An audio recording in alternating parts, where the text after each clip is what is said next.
Aí liguei o baixo e comecei já a meio tocar a música ali, aí o Lu Miranda olhou assim e falou, quer gravar? Eu falei, quero, né? Aproveitar que a Cássia não estava ali.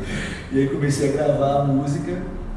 Quando eu estava chegando, eu lembro assim, no final da música, eu estava gravando lá, eu senti uma presença, assim, alguém entrou, que eu olhei, era ela, que tinha chegado assim, e alguém tinha avisado para ela que o cara que ela queria não tava. Então ela, quando eu olhei para ela, ela tava com uma cara meio feia, assim, tipo, quem é esse cara? Aí eu, como eu tava no final da música, acabei a música, tal, aí me apresentaram a ela, oi, tudo bem? Ela bem séria, né? Aí começamos a ouvir a música, aí acho que ela gostou, né? Que ela ficou assim, meio que sinalizando com a cabeça assim, aí acabamos de ouvir a música, ela, ah, legal, tal, aí olhou pra mim e falou, você é de onde? Eu falei, sou de Maceió. Aí ela olhou assim, adoro o Nordeste, aí eu, pô, que bom, tal. Aí falou assim, e você gosta de ouvir o quê? Que tipo de música você ouve? Aí eu falei, ó, eu só toco por causa dos Beatles. Então, Beatles, aí ela, Beatles, eu sou bitomaníaca. Aí eu, que bom, aí já começou aí já nos apaixonamos. Aí você regressa E a daí, tudo. Load up on guns, bring your friends.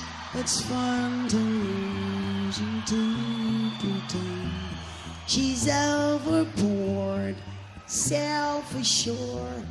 Oh no, I know what to do to her.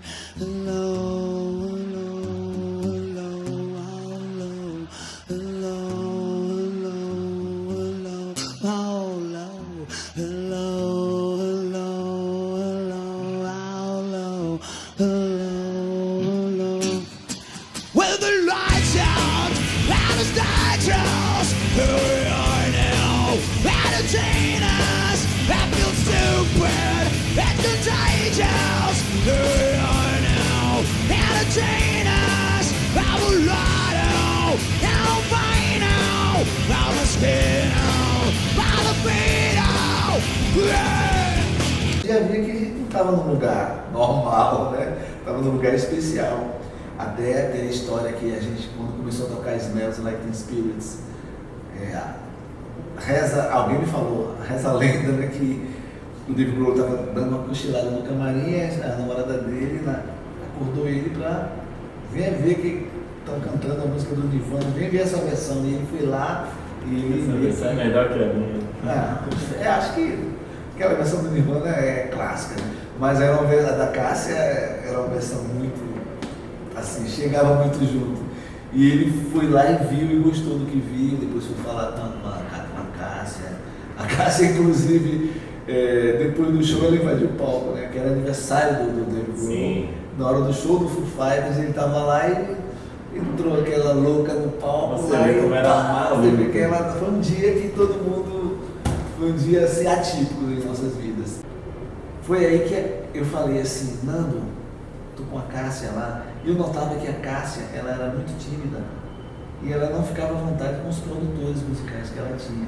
Ela ficava com vergonha dos caras, não conseguia se abrir, os caras ficavam aquele clima assim. Eu falei, Nando, eu acho que você tem que produzir a Cássia. Eu sabia que eles já estavam começando a produzir umas cantoras e tal, os trabalhos de outras pessoas.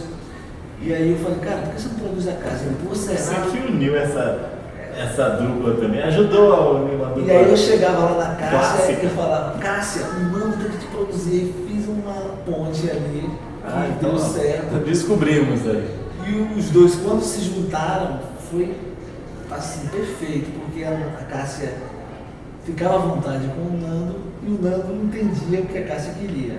Tanto é que, né, não vou nem falar o que é depois disso. Já a história saiu. conta. No baixo, Fernando Nunes já foi bastante isso, né?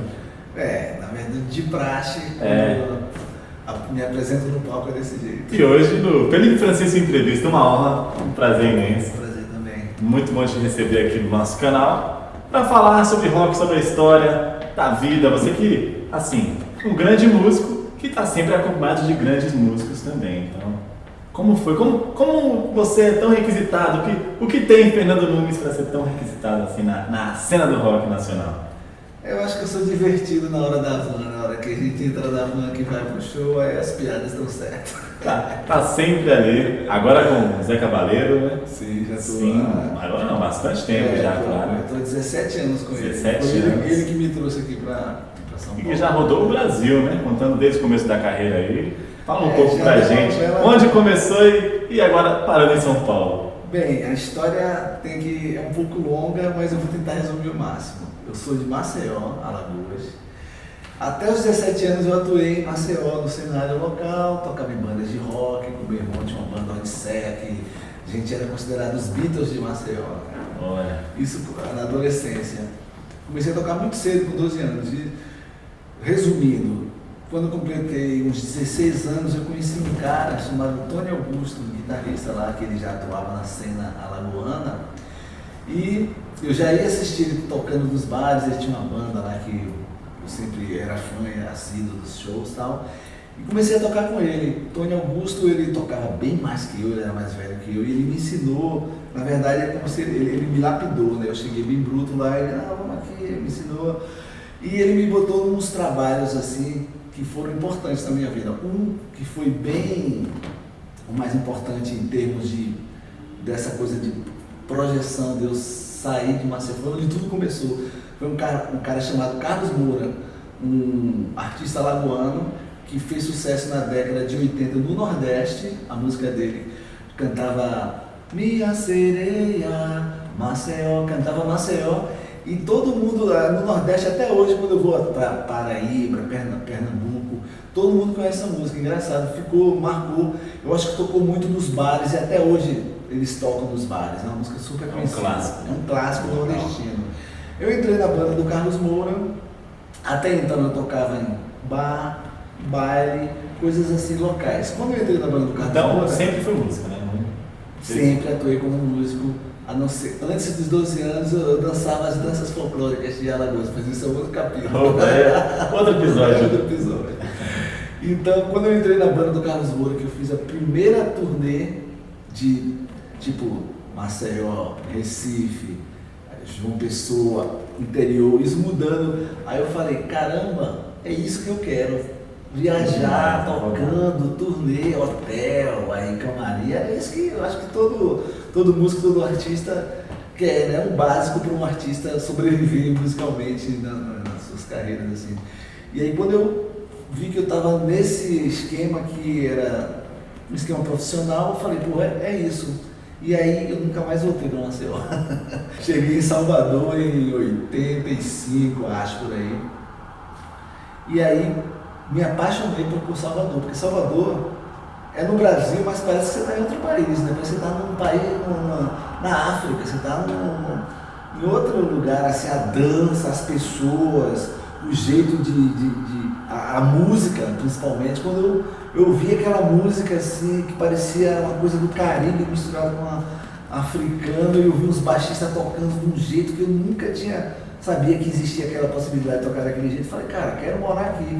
Aí eu ouvi duas músicas tocando no rádio que eu costumo dizer que foram as duas músicas que, depois que eu ouvi, eu falei, quero morar aqui, que é uma música do Luiz Caldas chamada Jaiô, e outra música de um compositor chamado Jerônimo, que chama Jubiabá. Nossa, você vê que o nome já parece que você não está assim. São de outro país. Foi aí que eu fui gravar na WR, que é o estúdio que é a maternidade da música baiana, onde todo mundo, os grandes, passaram nesse estúdio, a WR. Cheguei na WR, gravei o disco desse cara e logo fiquei conhecido e começou a rolar uns convites. Quando eu vi, eu estava tocando com a Sara Jane, que na época era a rainha do axé dos anos 80. Dela eu fui pro Luiz Caldas, que era o inventor do axé music. Depois eu fui para Margareth Menezes. Já com o Luiz Caldas, já comecei a rodar o Brasil inteiro, porque ele era sucesso. A música dele estava na novela do Horário Nobre, da Globo, Tieta. E aí a música tocava, ele era sucesso. Brasil inteiro, a gente viajava no Brasil inteiro. E aí foi a primeira vez que eu conheci outro país, que foi Montreux, na Suíça. Fui com o Luiz Caldas, no Festival de Jazz Montreux. Ele, grande instrumentista que levou o Armandinho do Dudu Osmar e foi um show memorável. Deve ter no YouTube esse show. quando fiz um show no Festival de Jazz, encontrei que veio abaixo a noite brasileira, com o Luiz Caldas.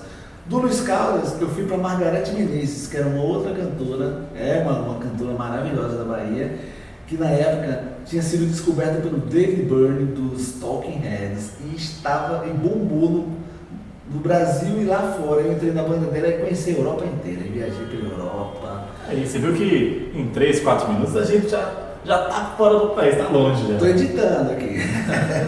E aí fiz um carnaval tocando com o Cezinha. E o Cezinha, a gente se deu muito bem musicalmente. Ele falou, cara, você devia morar no Rio de Janeiro. Eu falei, putz, eu quero, mas e aí? Quando pintar uma coisa eu te chamo. Aí passou um tempo, ele me ligou e falou, pintou um negócio aqui, você vem? Aí eu, claro, quem é? Ivan Lins. Aí eu tremi na base, porque Ivan Lins é um compositor brasileiro que, além de ser maravilhoso, ele é respeitado no cenário do jazz norte-americano pela Europa. O cara tem ele é tipo, Quincy Jones gravou a música dele, pra ter ideia. O produtor do Michael Jackson no disco Solos gravou Setembro do Ivan Lins, para vocês verem que Ivan Lins é barra pesada. Aí eu falei, Ivan Lins, fiquei preocupado, será que eu vou dar conta de tocar com os caras as músicas, aquela coisa, né? Imagina o primeiro show ali, na hora de pegar Firmino, vendo aquela plateia e Ivan Lins na frente, né? Não, na verdade, eu fui indicado para tocar com o Ivan Lins, entendeu? O Cezinha recebeu o convite para entrar na banda do Ivan Lins e me indicou para eu fazer um teste para entrar na banda dele. Teste. Saca, tipo The Voice, mas ali era o The Best, né, no caso. Aí eu fui pro Rio de Janeiro só para fazer o teste. Fiz o teste, passei, e aí foi aí que eu entrei na banda do Ivan Lins. Pra você ter uma ideia, eu entrei na banda do Ivan Lins, no mês seguinte já tinha show nos Estados Unidos, turnê Blue Note de Nova York. Deu tempo nem de reconhecer o gramado, né? Já foi aquela coisa assim, pra jogar no clássico. Tipo, no clássico, o Ivan Lins no Blue Note em Nova York, eu comecei a entrar na seleção brasileira, sei lá, jogar na seleção brasileira, sabe? E aí eu entrei, fiquei 1 ano e meio com o Ivan Lins, morando com... Aí quando cheguei no Rio de Janeiro, fui morar com o Cezinha. Cezinha era o baterista das Estrelas, recebia muitos convites para gravar. Foi aí, o telefone não parava e sempre, Cezinha, é para você. Aí, gravação, vamos ver aqui. Aí um belo dia eu estava em casa lá, lavando os pratos, na função. Quando se divide o apartamento com a galera, cada um tem sua função, né? Nesse dia minha função era lavar prato, eu estava lavando os pratos. Tem essa tabelinha. E aí, o Cezinha recebeu um telefone, me chegou na cozinha e falou, cara, vou gravar com a Cássia Eller. Aí eu, caramba, demais, né? Cássia Eller, ela não era conhecida ainda ao grande público, mas ela já era super conhecida no meio musical e respeitada como uma artista assim, que Cássia, quando ela surgiu, ela na verdade ela era uma pedra bruta que assustava. Uma bomba.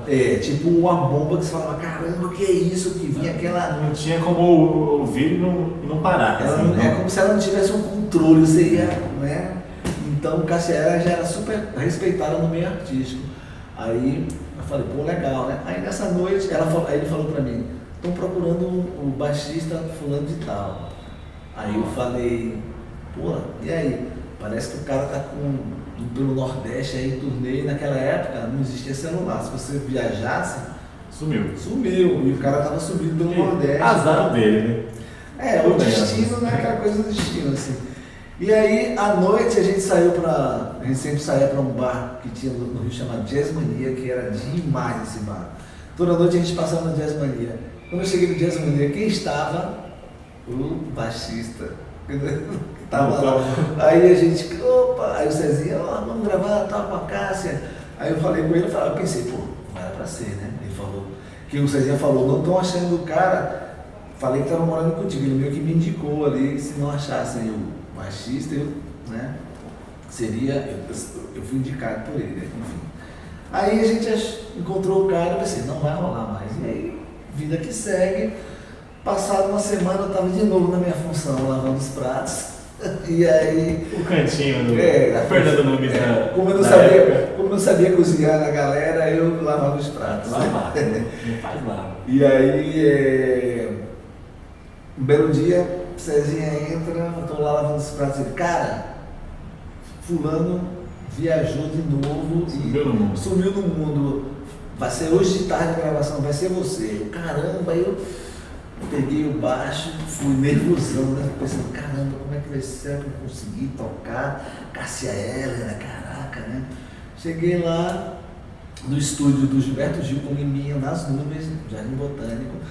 Quando eu já entrei assim, caramba, o estúdio do Gilberto Gil, né? Tipo, Gilberto Gil do Liminha, né? Tipo, eles não estavam lá ainda bem, senão eu ia ficar nervosíssimo, né? E aí a Cássia também não estava, porque ela estava amamentando ainda do Chicão e ela só ia chegar mais tarde. Aí os produtores, o Guto Graçamel era o produtor e o Márcio Miranda estava fazendo o arranjo da música. Eu cheguei lá, Paulo Rafael, guitarrista da Alceu Valença, estava lá também nessa sessão. E aí, quando eu cheguei, que eu ouvi a música que eles estavam trabalhando, eu fiquei mais tranquilo, porque era Lanterna dos Afogados, do Herbert Viana. Aí eu falei, putz, essa eu conheço. Em casa. Pelo menos não é uma música assim que eu vou ter, pelo menos essa eu conheço. Aí fiquei mais tranquilo, comecei a afinar o baixo.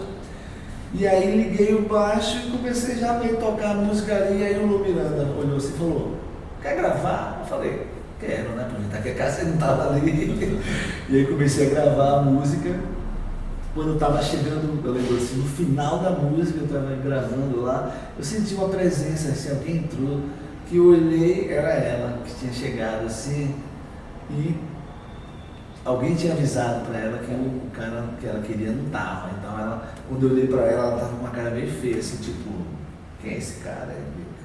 Aí eu, como eu estava no fim da música, acabei a música, tal, aí me apresentaram a ela, oi, tudo bem? Ela bem séria, né? Começamos a ouvir a música, aí acho que ela gostou, né? Que ela ficou assim meio que sinalizando com a cabeça assim, aí acabamos de ouvir a música, ela, legal, tal, aí olhou pra mim e falou, você é de onde? Eu falei, sou de Maceió. Aí ela olhou assim, adoro o Nordeste, aí eu, pô, que bom, tal. Aí falou assim, e você gosta de ouvir o quê? Que tipo de música você ouve? Aí eu falei, ó, eu só toco por causa dos Beatles. Então, Beatles, aí ela, Beatles, eu sou bitomaníaca. Aí eu, que bom, aí já começou, aí já nos apaixonamos. E daí, aí eu até brinco que eu acho que ter falado dos Beatles foi o meu talismã. Às vezes uma palavra isso.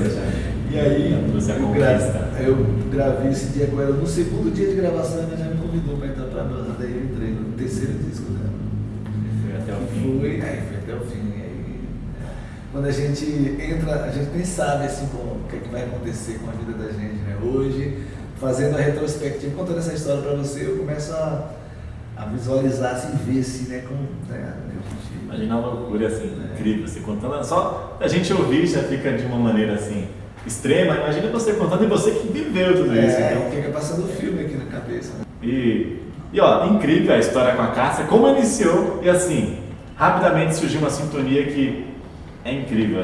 Eu não tive a honra de assistir um show, mas vejo por vídeo até hoje e me encanto sempre. Já vi aquela cena, como a do Rock in Rio, acústico e tantos outros shows, assim que quem é fã é de arrepiar. Como é essa sintonia, você lá naquele palco, você vivendo tudo aquilo e você, claro, passando também é sentimento que todo fã que acha que te aborda deve falar contigo. Então, aí como eu te falei, né, quando eu entrei na banda, a Cássia era conhecida só no meio artístico, aí a coisa foi crescendo. Você viveu então todo o crescimento, eu acompanhei o crescimento, toda a explosão daquela música. Eu tenho uma cena que tem na minha mente quando a gente gravou o disco do Cazuza, porque primeiro foi esse que eu gravei esse disco com ela, depois ela fez um disco só de violões, que não tinha baixo, que foi aí que o Walter Vilas entrou, junto com o Lúcio, outro músico que tocou. Foi um disco que tocou bastante, que eu acho que a MTV lançou nessa época, na década de 90. E aí depois eu voltei pro disco do Cazuza, que é o Veneno Antimonotonia, que ela só cantou Cazuza. E aí esse disco rolou uma magia, assim, a gente gravou muito rápido esse disco. Pauleira, assim. O Cezinha na bateria, o Lucy, né, e o Valtinho nas guitarras e eu no baixo, foi o quarteto. A gente, em uma semana, acho que a gente gravou todas as bases, em 2 semanas já estava pronto o disco. E aí cada show, esse show aí do Cazuza foi o começo, quando ela começou a ficar popular, porque as músicas do Cazuza já eram super populares e ela começou a alçar um voo maior, assim. E eu lembro que uma vez eu estava aqui em São Paulo, a gente veio tocar aqui, eu estava no carro com ela e com a Eugênia, e aí ela falando animadora, poxa, pintou show não sei aonde, os shows pintando assim. Aí eu olhei pra Eugênia e falei assim, poxa, a gente está começando a crescer, né? Aí a Eugênia falou, Fernanda, a gente está começando a crescer. E aí foi quando eu vi que a coisa estava se expandindo e os palcos começaram a ficar maiores, a gente vinha pra cá, fazia Palace, era uma casa de shows que tinha aqui, que era o maior barato, assim, tinha uma vibe demais. E aí, Salvador, Concha Acústica da Bahia, até chegar no Rock in Rio, foram muitos palcos, mas eu confesso que nesse Rock in Rio, quando eu vi aquele mar de gente... Foi o show da sua vida, assim, Rock in Rio, esse show com a Cássia foi o mais inesquecível? Assim, não, dá pra chegar numa palavra pra esse show, mas é o mais inesquecível, mais fora da curva. Porque carrega as lembranças, né, de uma família... Você consegue lembrar, assim, o pré-show, o pós-show, o sentimento? Sim. Aquela pulsação, claro. assim. A gente não tinha ideia, porque como você via na hora, assim, sabia que isso é uma coisa grande. Eu lembro que a van passou muito cedo para pegar, a gente foi passar o som 7 da manhã, imagina, 7 da manhã, nunca existe passagem de som 7 da manhã. Aí pegaram a gente muito cedo na casa da Cássia em Laranjeiras, a gente foi para a cidade do rock na van, 6 da manhã chegamos às 7, a gente ficou o dia inteiro lá. Aí, no dia inteiro lá, a gente era muito feliz junto, a gente contava muita piada, parecia uma família feliz, né? Mas na hora que subiu no palco, que eu olhei aquilo ali, deu aquele susto, mas é engraçado na nossa profissão. A gente, antes de entrar no palco, a gente pode até ficar nervoso, que é normal, mas na hora que ataca o primeiro acorde, parece que a gente fica meio cego ali, entra cria uma armadura, assim. Uma armadura que os personagens, né, cada um veste seu personagem e a gente não nota assim o que está acontecendo. A gente faz o que nasceu para fazer e depois que a gente se dá conta, hoje eu me dou conta, eu vendo os vídeos da Cássia e da gente no Rock in Rio, eu vejo que foi um show assim memorável, por isso que eu acho que esse show considero que está no top dos shows que eu fiz na minha vida, assim, porque... Eu creio que até do Rock in Rio, se não tiver no top 3 ou top 5. No top 1 total, porque eu lembro que foi o camarim do lado tava... E até os artistas comuns, que ia falar. No camarim do lado, R.E.M. estava no outro camarim, a gente andava assim e se esbarrava com o Dave Grohl, o Dave Grohl namorava a baixista do Smashing Pumpkins, aí já era, pô, a baixista do Smashing Pumpkins está aqui junto. E aí os caras estavam ali com a gente, aí a gente já via que a gente não estava num lugar normal, né? Estava num lugar especial. Até tem a história que a gente, quando começou a tocar Smells Like Teen Spirits, alguém me falou, reza a lenda, né, que o Dave Grohl estava dando uma cochilada no camarim e a namorada dele acordou ele para ver que estão cantando a música do Nirvana, vem ver essa versão. E ele foi lá e ele... Essa versão é melhor que a minha. Acho que aquela versão do Nirvana é clássica, né? Mas a da Cássia era uma versão muito, assim, chegava muito junto. E ele foi lá e viu e gostou do que viu, depois foi falar tanto com a Cássia. A Cássia, inclusive, depois do show ela invadiu o palco, né? Que era aniversário do Dave Grohl. Na hora do show do Foo Fighters, ele estava lá e entrou aquela louca no palco. Você vê como era maluco. Foi um dia que todo mundo... Foi um dia assim, atípico em nossas vidas. Então, tá no palco do Rock in Rio com a Cássia naquele dia. Teve outro detalhe que foi também que quando eu vejo assim, eu falo, putz, olha, isso nunca vai mais acontecer.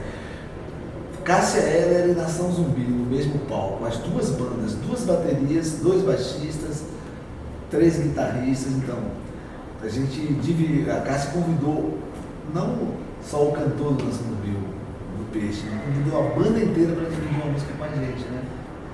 Então tem esses momentos, todos os convidados, o Márcio Melo, o Fábio Alman, que eram artistas que a Cássia estava abraçando, assim. O Chicão estava no meio. O Chicão estava ali, direto, fazia o que queria, ele subia, descia no palco. Então esse show realmente é um show especial na minha vida. Sensacional, assim, e claro que, imagina, na perda ter sido horrível, mas você consegue imaginar se hoje a Cássia estivesse aqui, como ela estaria, quem seria a Cássia nos dias de hoje? Tanto para música como pessoa.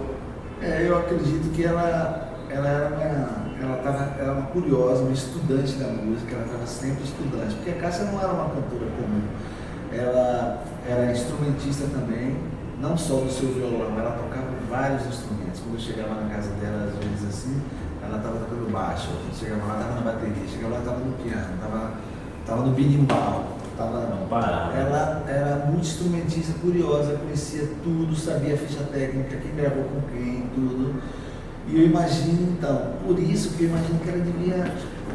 Outro detalhe, ela começou a se apaixonar pela música flamenca, ela começou a cantar flamenco assim, de um jeito que, sei lá, eu imagino que ela hoje estaria fazendo uma coisa assim, muito, sei lá, além da compreensão de algum ser humano. Não tem como nem desenhar. Porque ela já assustava antes, imagina agora ela com muitos anos de experiência, um breveiro e lotado de. Ela ia estar assustando e encantando e surpreendendo e fazendo coisas maravilhosas, com certeza.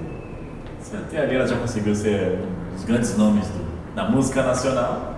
Até aqui era para ser Imagina, já está num lugar assim, inalcançável. Cantando de uma forma que, sei lá, a gente nem ia imaginar assim agora, se a gente quisesse imaginar. E Fernando Nunes, que é muita história mesmo, de verdade. E Cássia, que te levou a conhecer Nando Reis também, ou foi diferente para conhecê-lo? Porque você participou de um dos discos do Nando, né? Sim. O Nando foi o seguinte, eu quando morava com o Cezinha gravou o primeiro disco do Nando Reis. E eu lembro que eu morava com o Cezinha foi tocar com a Marisa Monte, e o Nando, foi na época que o Nando estava tocando com a Marisa Monte também, era compositor das músicas, e eu fui no ensaio da Marisa Monte e conheci o Nando Reis lá. Eu tinha ouvido já o material tal que ele tinha, e notei que ele tocava violão muito bem. Eu lembro que eu perguntei, quem é esse violão? Aí o Cezinha, é o Nando Reis, toca violão. Eu, caramba, legal, não sabia que ele tocava violão bem assim. E nesse ensaio da Marisa Monte eu fui apresentado a ele e falei desse detalhe, poxa, violão e tal, gostei do seu violão. E aí a gente teve esse primeiro contato aí. Depois, nesse terceiro disco que eu entrei, né, da Cássia, teve um lançamento no Teatro do Leblon, no Rio de Janeiro, e o Nando Reis foi lá. Eu lembro que eu estava tocando, o teatro não era muito grande, dava para ver algumas pessoas assim, e eu vi que tinha alguém com a calça laranja. Era ele. Ele chamou a atenção com aquela calça laranja lá. E ele foi no camarim, aí ele já me conhecia, e a gente começou a conversar no camarim, e ele me falou, cara, eu tô compondo umas músicas novas, tal, o Titã está bem de férias, e tô querendo vir aqui no Rio, tá afim de tocar não? Eu falei, poxa, vamos. E na época a Cássia não fazia, a agenda da Cássia não era, dava para fazer outras coisas, dava para fazer outros shows, e aí o Nando começou a ir para o Rio periodicamente. Eu lembro que eu estava aprendendo a dirigir, que eu comecei a aprender a dirigir com 30 anos, aí eu ia pegar ele no aeroporto. Eu com 26 ainda não aprendi, então normal. Então, tá tudo certo, te entendo. Tem esperança. Aí eu ia pegar ele no aeroporto, até uma vez estava chovendo e eu estava dirigindo muito lento, assim, porque eu não sabia dirigir direito, eu não tinha experiência, e ele começou a rir, né? O que foi nada? Aí ele botou meu apelido de jangadeiro, porque em Alagoas tem muita jangada, em Maceió, no mar. Aí ele falou que parecia que eu estava numa jangada dele. Aí até hoje ele me chama de jangadeiro. E a Lana entrou para o barco também, para a banda. E aí a gente fez o lançamento do primeiro disco do Nando Reis, eu fiquei tocando com ele. A gente lançou o disco, como o Nando ele queria tocar muito, ele começou a ir para o Rio.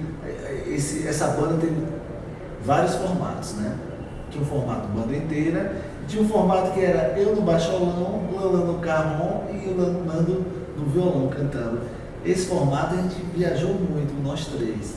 Era mó barato, a gente se divertia muito, né?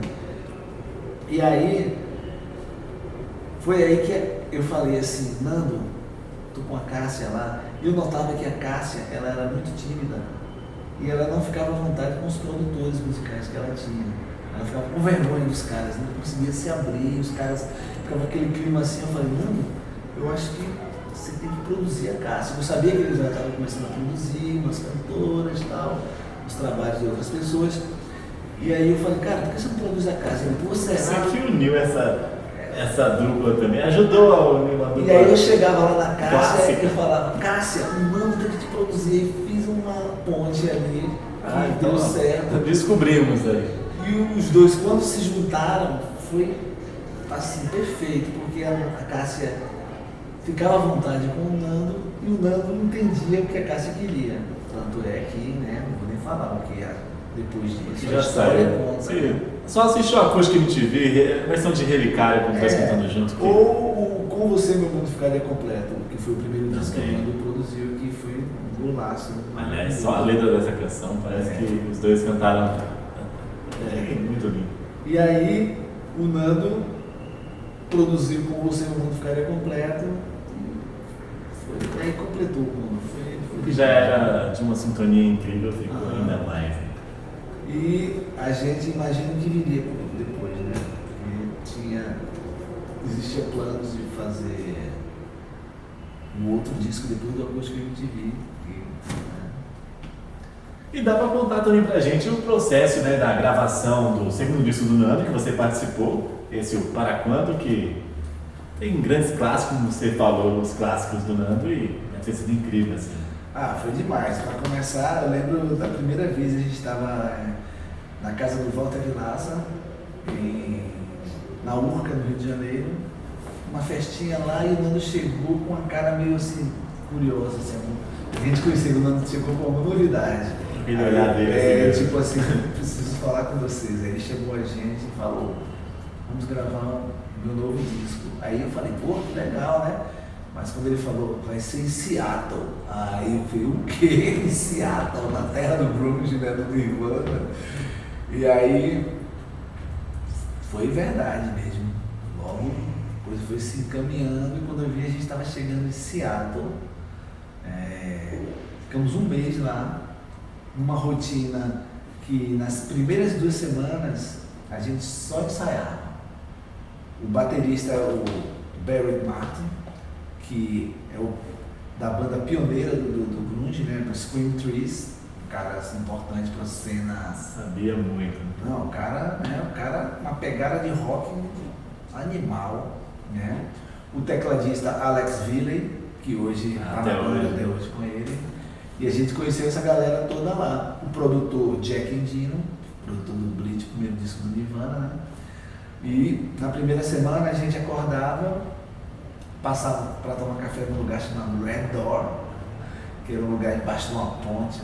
Era uma rotina que a gente fazia. Tomava café no Red Door, ia para o estúdio de ensaio na casa do Barrett e ficava lá o dia inteiro ensaiando, fazendo as demos, né? As prés, as experiências, né? Para ver como é que vai chegar no estúdio já pronto, né?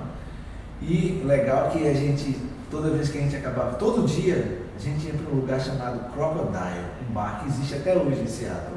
Outro dia eu vi um documentário falando sobre Seattle e o bar tá lá. E tinham 2 bandas de rock por noite, sempre.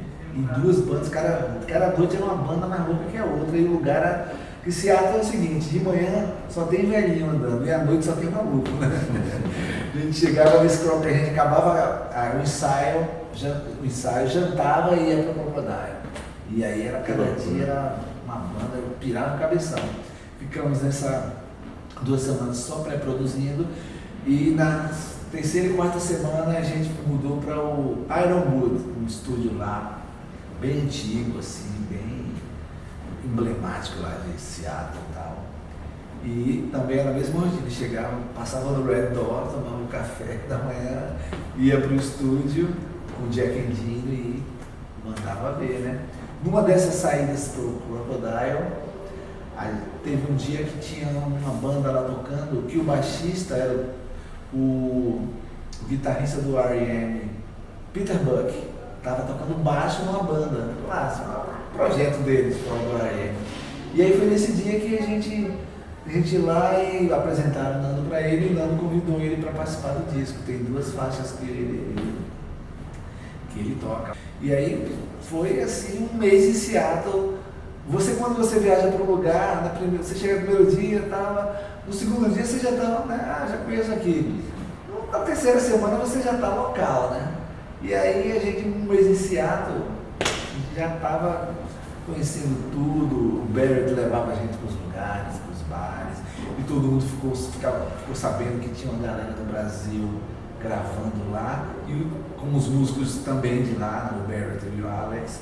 E aí rola aquele intercâmbio, a cidade. Assim, Seattle é uma cidade que é grande, mas todo mundo se conhece, assim, é como se fosse. Todo mundo sabe o que está acontecendo. E aí acho que rolou um zum que tava rolando a galera do Os brasileiros aí querendo tocar um rock and roll. Foi mágico, né? O disco também foi. Vale muito a pena. Em 2 semanas a gente gravou aquele disco do Nando, o segundo disco dele, que eu sou suspeito para falar, mas é o que eu mais gosto. Eu amo todos os discos do Nando, mas aquele é porque tem uma memória assim, me passa o filme, né? Eu ficava no quarto com o Valtinho, a gente abria a janela e falava, a gente está em Seattle, sabe? Comemorava assim, e saía andando, e hambúrguer pra caramba. Aí, amizades que a vida que não tem preço, né? Algo que. É isso que a gente falou, foi a mesma história, né? A gente, na verdade, foi para um lugar, se trancou, não, a gente ficou no lugar de sair de São Paulo, sair do Brasil para um lugar diferente para fazer música e gravar. Isso a atmosfera muda, isso influencia na música, no jeito de a gente tocar, no que está acontecendo e misturando com outras pessoas de outras culturas, no caso, os músicos de lá. Por isso que o disco fica como. A música fica diferente. Por isso que eu acho especial esse disco na vez. E também agora o projeto que vocês estão fazendo em homenagem, claro, a galera ouvir mais Cássia Eller, que é o Cássia Reggae Eller, né? E aí não para, né? Porque a memória da Cássia é muito viva, ela ainda influencia, a presença dela é muito viva ainda nas Nada vidas. melhor que os grandes amigos dela para fazer isso. Eu acho que todo mundo que fala dela deve falar assim, pô, parece que a gente vai sair ali e vai encontrar com ela, porque ela é muito presente nas nossas vidas, é um amuleto que eu vou carregar para sempre, assim, porque para sempre vou me lembrar como baixista dela e eu acho isso maravilhoso, porque foi um presente em minha vida, cruzar a vida dela, né? E esse lance do Cássia Reggae, eu tinha feito um trabalho junto com o Bid e o Cuco Stolarski, 2 produtores paulistanos, com as músicas do Djavan, fazendo releituras em ritmos jamaicanos com as músicas do Djavan, chamado Javan, que já lançado pela Sony Music, está tocando aí nas plataformas, tá aí, só é botar um Javan, Javan, que você vai... Então, a gente tinha feito esse trabalho, que era você converter uma música original, popular brasileira, para um outro estilo, assim, né? Eu tinha feito isso. Aí uma amiga minha, produtora, Alessandra Itamara, me telefonou e me fez um convite. Pô, Fernando, eu vi que você fez o lance com o Djavan.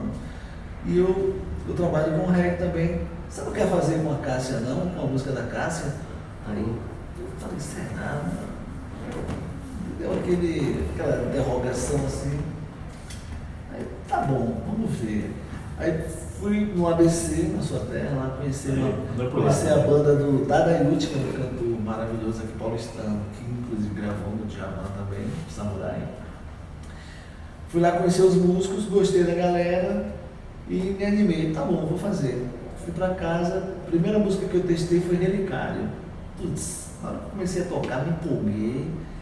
Aí comecei a pré-produzir a música em casa, vi que ia ficar legal.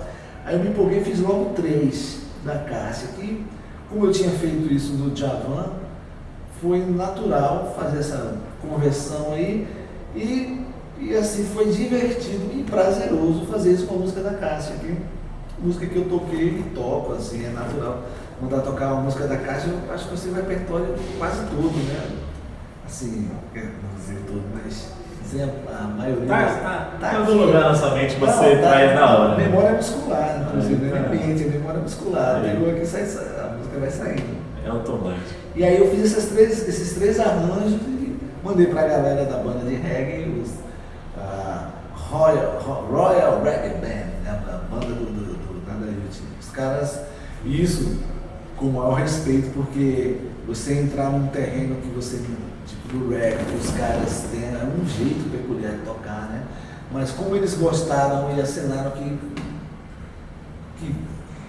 ficou assim, reggae, aí eu fiquei mais Pela sua experiência também, toda a passagem nordestina ali em Bahia já deu pra pegar. A Bahia, também, um pouquinho. como diz Gilberto Gil, Claro. deu a régua e compasso. Já tava ali. Mas a Jamaica é um pouquinho depois da Bahia, mas parece Pertinho, né? Como Bahia é fora do país, daí acho que é Isso, ali. eu acho que é ali, é isso aí. Eu acho que foi bem no importante, meio. a Bahia foi importante para esse trabalho. E aí eu mandei 3 músicas para eles. Quando eu cheguei lá, os caras já tinham tirado tudo e a gente ensaiou. Quando o Dadaiute cantou, aí eu tinha certeza que ia dar certo. Porque ele traz o reggae na voz, né? O reggae, ele é do reggae mesmo. E ele legitimou a ideia, né? Aí eu me empolguei, aí foi o repertório todo.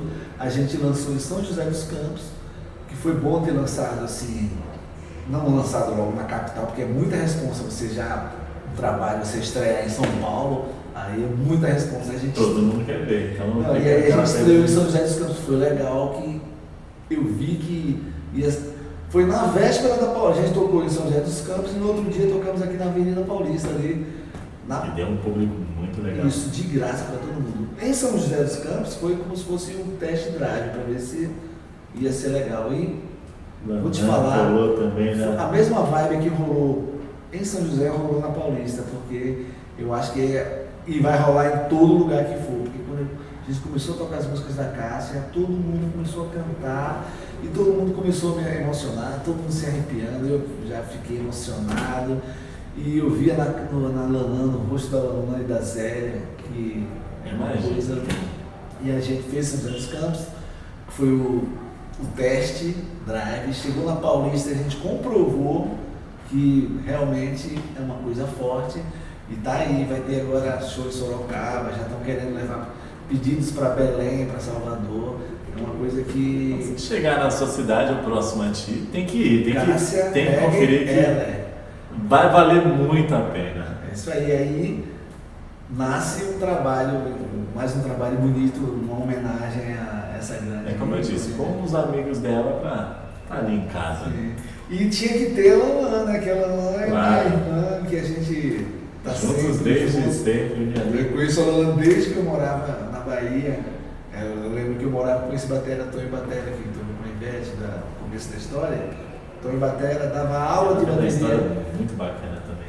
Tonho Batera dava aula de bateria para a Lanã. Eu morava com o Tonho Batera e ela ia lá tomar aula, com 18 anos, linda. Quando ela ia lá, a gente se arrumava. Cadê a Lanã? Todo mundo.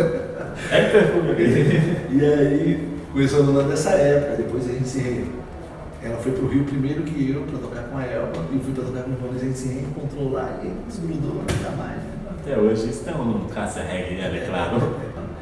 Então a minha preferida é a Luz dos Olhos. Luz dos Olhos que tem uma letra assim. Linda. O Nando estava inspirado. Estava inspirado. Segundo o Nando, fez para Lanã, a música inspiradora, né? E a versão do acústico é maravilhosa, é demais. No Cássia Reggae, por ser a minha predileta, eu caprichei bastante. Não é que eu não caprichei nas outras, mas eu dei. Ela ficou linda também, ela tá linda, ela tá demais. O Dadaiute que canta ela. E tá aí, muito trabalhando sempre, né? Fernando Nunes agora também tem o Power Trio, que é um projeto seu para o instrumental, assim, autoral, você curte bastante, tá sempre no processo de... Eu sou um músico muito aberto a vários estilos, né? E quando eu cheguei para morar em Salvador, eu achei um fato curioso que em Salvador, além, você acha que a galera essa música baiana, mas os músicos lá todos tocam jazz. Quando eu cheguei em Salvador, tomei um susto, falei, caramba, todo mundo toca jazz, preciso aprender a tocar jazz. E aí comecei a estudar, nunca estudei em escola, eu sempre tive a sorte de ter amigos bons comigo. Contatos não faltaram. E os caras, eu sempre, tipo, se você tocar violão, eu, opa, começa aí, eu tô sempre curioso. E eu colava nos caras do jazz em Salvador para aprender. Eu lembro de ter um amigo meu que eu devo muito, André Becker e Asa Branca, um guitarrista lá, que a gente se encontrava e ficávamos estudando Charlie Parker, coisas do jazz. E aí veio o Jaco Pastorius, que é um ícone o Jimi Hendrix do baixo. O baixista que não conhece Jaco Pastorius precisa conhecer, porque depois que você ouve Jaco Pastorius, você muda um negócio assim na sua vida para melhor, né? É como o guitarrista que conhece Jimi Hendrix, mesma coisa.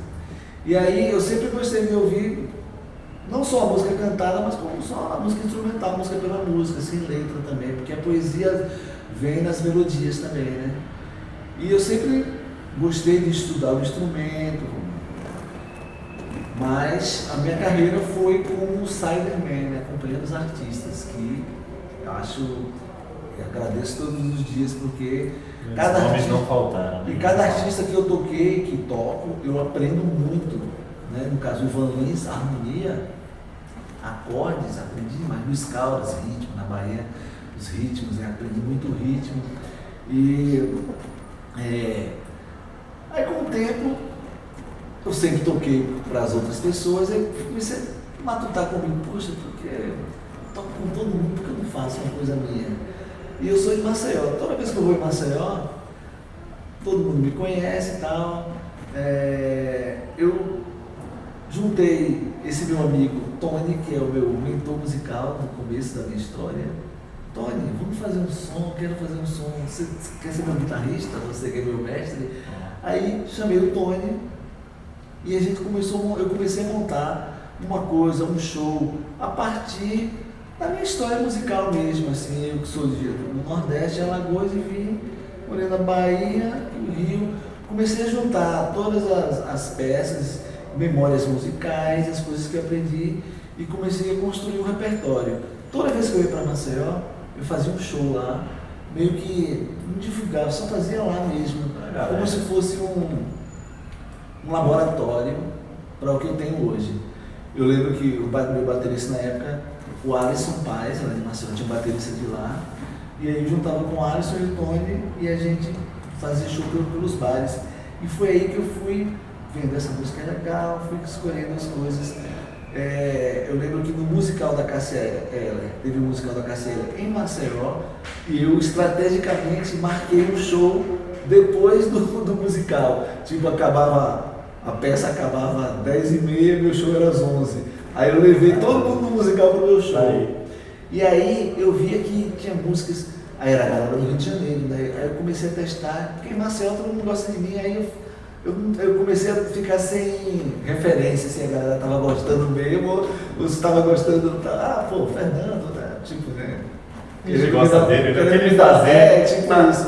Aí, na galera do musical, eu vi que a galera começou a dançar em determinadas músicas, e comecei a ver, poxa, a galera do Rio tá gostando. Então, aí eu comecei a ganhar uma confiança. Um amigo meu da Paraíba, Xisto Medeiros, me convidou para fazer meu primeiro show instrumental, assim, importante, que foi um festival de baixo na Paraíba, Paraibés. Fui para lá, eu lembro que o Tony nem pôde ir comigo, né? Eu chamei um guitarrista de lá. E aí foi quando as músicas que eu fazia com o Tony deram certo na Paraíba também. Eu falei, putz, tá certo. E nessa, eu peguei confiança e armei um primeiro show, que Salvador é muito importante para mim. Meu primeiro show em Salvador. Falei, se passar por Salvador, que a galera é muito exigente, se eu passar por Salvador, vai me dar mais um grau. Os talentos estão lá, então o que é ruim não passa. Aí eu fiz um show em Salvador, a galera curtiu também, aí esse ano eu fiz Salvador, começou Maceió, minha terra, depois eu fui para Recife, João Pessoa e Salvador. Eu fiz uma turnê com 4 cidades, que teve um resultado assim parecido, das pessoas gostarem do som que eu estava fazendo. Aí eu saí super confiante. Depois fiz o festival do jazz em Paulo Afonso, e também Luiz Brasil estava nesse festival, no mesmo dia que eu. Luiz Brasil, para quem não sabe, um grande músico baiano que também fez parte da banda da Cássia, e Com Você Meu Mundo Completo para frente. Que virou o maestro, escreveu as cordas, o acústico, músico exemplar e muito crítico. Ele estava no mesmo dia do festival do Paulo Afonso.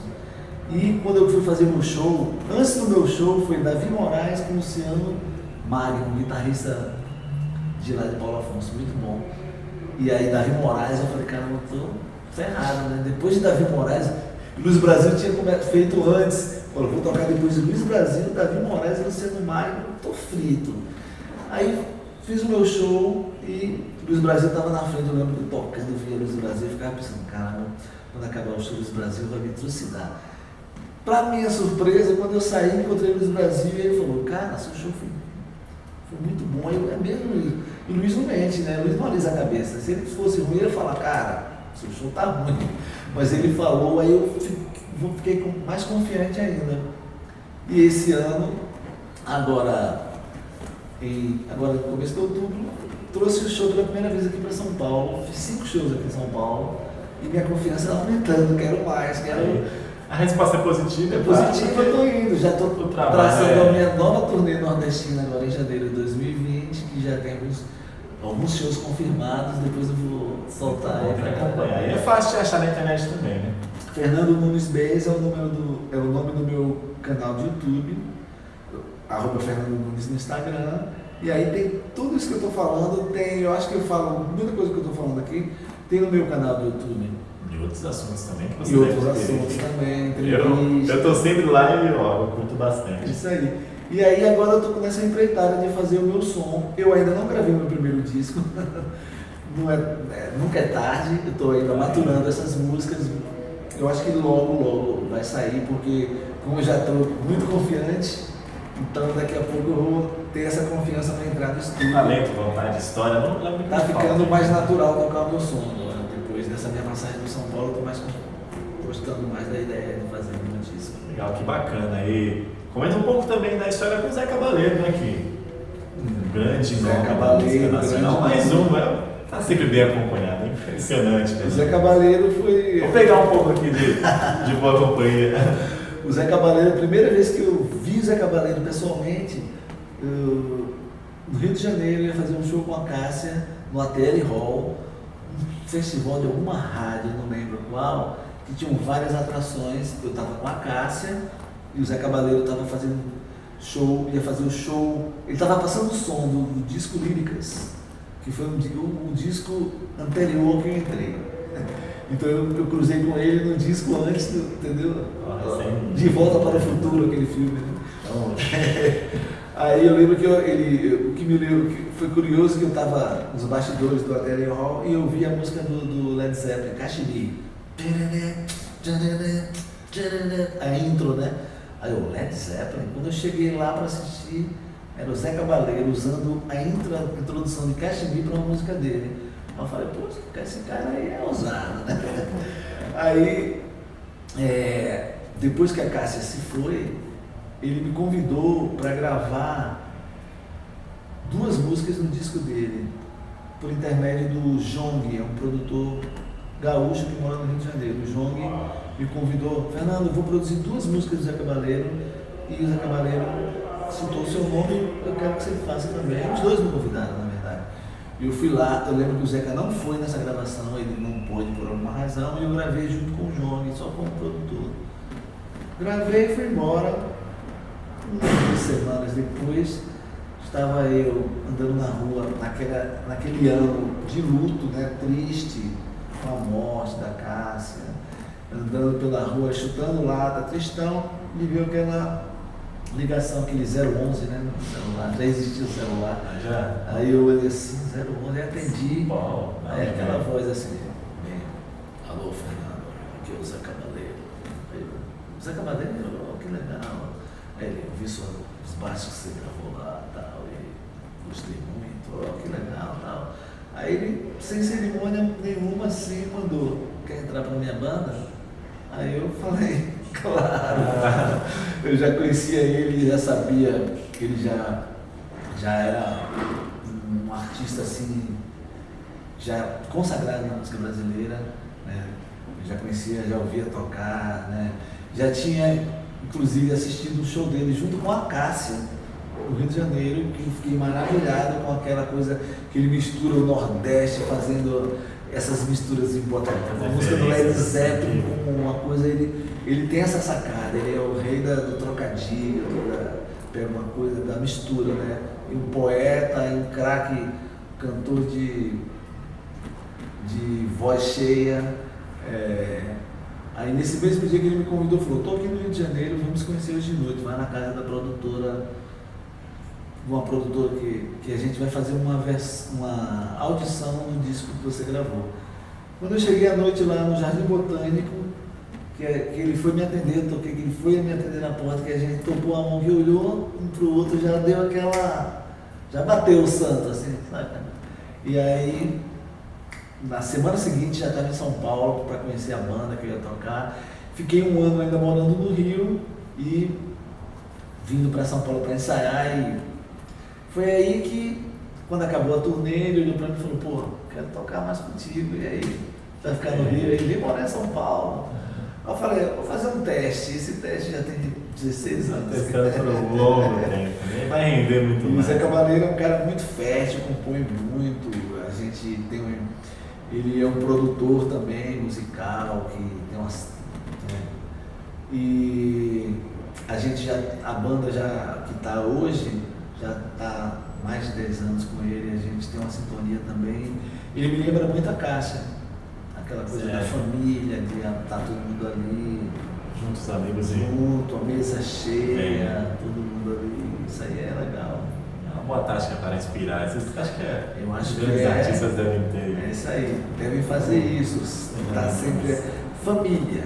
Aí sim, é coisa. Uma boa, é a dica então. Fica a dica para você que ficou até aqui agora, olha a dica aí. Se você quer fazer um disco bom, pegue sua banda, vá para um lugar, conviva, troque ali as ideias, faça um coletivo, faz uma coisa hippie, isso, vá para o estúdio, que aí depois você me conta como é que foi. Muito bom. Esse foi o Fernando Nunes. Você tem que se inscrever no canal dele também. Já joga aí, ó, Fernando Nunes, que vai ver muita coisa legal. Muito obrigado. Pô, obrigado. Papo incrível. Papo emocionante. Eu que sou fã de Cássia, Nando, Fernando Nunes, estou aqui, ó, lisonjeado. Muito obrigado.